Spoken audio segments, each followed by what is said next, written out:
Sparky was our first family dog, but really, he was Mom and Dad's dog. They had him well before me. So by the time I was ready to run, good old Spark was already beginning to slow down. And by the time my sisters joined us, Livy first and then Abby, he had slowed down considerably. Sparky was a faithful companion, as loyal a dog as you'll ever find, so he hung on for quite a while. I remember how he would struggle up our stairs every night so that he could sleep by Dad's bedside. And when I say struggle, I mean struggle. It got to the point where Spark started dribbling pee and dropping turds when he made the climb. It was that bad. That was when Dad started carrying him up the 2 flights.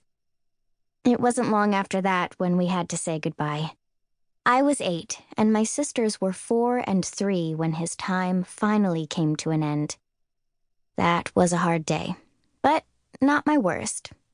Mom and Dad were especially sad, but they smiled through their tears as we stood by Sparky's fresh gravesite and took turns recalling favorite memories of our beloved dog. I'll never forget the day Spark grabbed Thea's dirty diaper, Dad mused. Boy, was it a messy one. And ripe. I must have used 30 wipes trying to clean your butt, he said to me. Sparky snatched that thing when I wasn't looking. Your mother and I tried, but we couldn't stop him. He streaked past us and raced down the hall. And jumped right in the middle of our bed, Mom finished. My sisters and I giggled. It didn't matter that we'd heard that one 100 times before.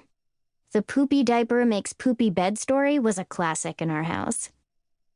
Or how about the time he got into the closet and scarfed down all the Halloween candy I had hidden? Mom continued. Dad groaned. He's lucky it didn't kill him. You can still see the stain on our living room carpet from the chocolate mud puddle that dummyhead threw up. It just poured out of him. Yucky, Abby said. Mom and Dad shook their heads and laughed. My sisters didn't know any better, so those funny stories had them asking for another puppy before we'd even finished putting Sparky to rest. Silently, I was hoping for the same thing, so I didn't shush them. It took a while, almost 4 years to be exact, and a lot had happened and changed by then. But eventually, we got our wish. Only problem was, I didn't care anymore. After something terrible happens, you stop caring about dogs and everything else.